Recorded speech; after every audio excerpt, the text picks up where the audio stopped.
মঞ্চে আসছে হাফেজ হাসান আহমদ। শান্তির মোহনা জীবন। আসসালামু আলাইকুম ওয়া রাহমাতুল্লাহি ওয়া বারাকাতুহু। ওয়া আলাইকুম আসসালাম ওয়া রাহমাতুল্লাহি ওয়া বারাকাতুহু। আউযু বিল্লাহি মিনাশ শাইতানির রাজীম। বিসমিল্লাহির রহমানির রহিম। মান কাফারা ফাআলাইহি কুফরুহু। أعوذ بالله من الشيطان الرجيم.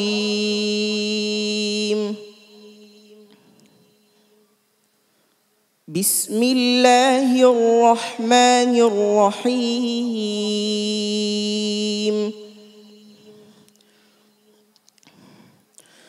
ربنا وأدخلهم جنة. তোমার প্রশ্ন ছিল মান কাফারা ফাআলাইহি কুফরুহু, আচ্ছা না? وإذا مس الناس ضر دعوا ربهم منيبين إليه. وإذا مس الناس ضر دعوا ربهم منيبين إليه ثم إذا أذاقهم منه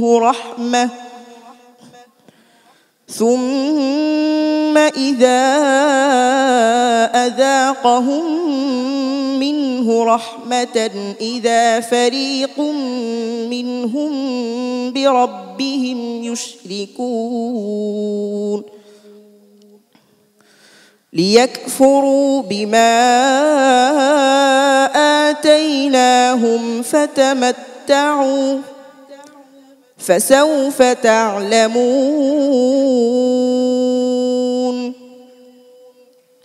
أم أنزلنا عليهم سلطانا فهو يتكلم بما كانوا به يشركون. وإذا أذقنا الناس رحمة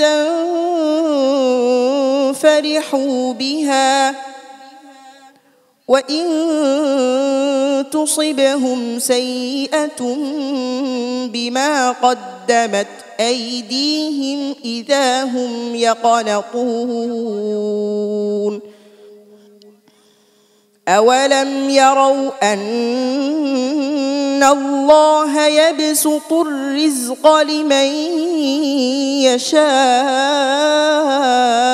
ويقدر إن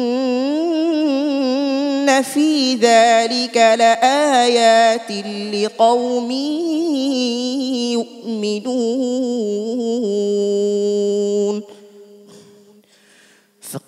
فآت ذا القربى حقه والمسكين وابن السبيل ذلك خير للذين يريدون وجه الله وأولئك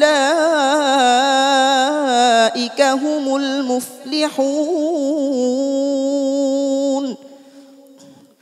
وما آتيتم من ربا ليربو في أموال الناس فلا يربو عند الله. وما آتيتم من زكاة تريدون وجه الله فأولئك هم المضعفون. الله الذي خلقكم ثم رزقكم ثم يميتكم ثم يحييكم هل من شركائكم من يفعل من ذلكم من شيء سبحانه وتعالى عما يشركون. حسبك. صدق الله العظيم. الله الذي خلقكم ثم رزقكم. آتي بارك بولتو. الله الذي خلقكم ثم رزقكم ثم يميتكم ثم يحييكم. মাশাআল্লাহ। হাসান মাহমুদের তেলাওয়াত শুনছিলাম, শুরুতে একটু হোঁচট খেলেও শেষ পর্যন্ত হাসান মাহমুদ কেমন করলো, তার তেলাওয়াত কেমন হলো জেনে আসি শেখ ফখরুল হুদার কাছ থেকে। জি ধন্যবাদ। মাশাআল্লাহ, হাসান মাহমুদ চমৎকার সুরে এবং ভালো চমৎকার আন্দাজে তেলাওয়াত করেছে। শুরুতে তার একটা সমস্যা হয়ে গেছে, সেটা সেই বুঝতেছে কি হয়েছে। বাকি তার তেলাওয়াতের মান খুব ভালো ছিল মাশাআল্লাহ। এই যে আয়াতটা আমি দোহরাইছি, তার ইউহয়িকুম শব্দটা অস্পষ্ট ছিল এই জন্য। ওস্তাদ জি।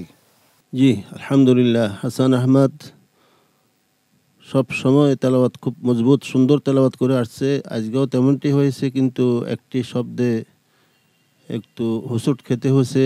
এটা তো আজকে হওয়া ঠিক হয় নাই, আরও সতর্কতার সাথে তোমার তেলাওয়াত করা উচিত ছিল। ওভারঅল ইনশাআল্লাহ তেলাওয়াত খুব ভালো হয়েছে আলহামদুলিল্লাহ, তুমি এগিয়ে যাও। মোহতারাম অতিথি আলহাজ সুলতান আহমদ খান, সাবেক উপজেলা চেয়ারম্যান, আপনার কাছে কেমন লাগছে? পিএসপি কোরআনের আলো অনুষ্ঠান বরিশালের বায়তুল আমান জামে মসজিদ কমপ্লেক্স করার জন্য এই পরিবারকে আমরা আন্তরিক মোবারকবাদ জানাচ্ছি এই কমপ্লেক্সের পক্ষ থেকে। এবং আজকের প্রতিযোগী হাসান মাহমুদ অত্যন্ত সুন্দরভাবে পবিত্র কোরআন তেলাওয়াত করেছেন। উনি একজন হাফেজ। আমরা আমাদের মনের অন্তরস্থল থেকে তাকে মোবারকবাদ জানাই, ধন্যবাদ জানাই। সম্মানিত অতিথি হাফেজ মাওলানা মিজানুর রহমান। আমি ব্যক্তিগতভাবে তার তেলাওয়াত শুনে ভালো লাগলো। আমাদের সম্মানিত বিচারক মহোদয়গণ তার তেলাওয়াতের মূল্যায়ন করেছেন, যেই জায়গা থেকে প্রশ্ন করেছে এটা সহজভাবে সকল হাফেজ তেলাওয়াত করতে পারে না। ওই পৃষ্ঠাটা যেভাবে সহজ সুন্দরভাবে তেলাওয়াত করেছে, সেই জন্য আরও সুন্দর তেলাওয়াত করতে পারে। মহান আল্লাহ তাআলার কাছে এই দোয়া করি। মোহতারাম অতিথি প্রকৌশলী মোহাম্মদ সাদিকুর রহমান।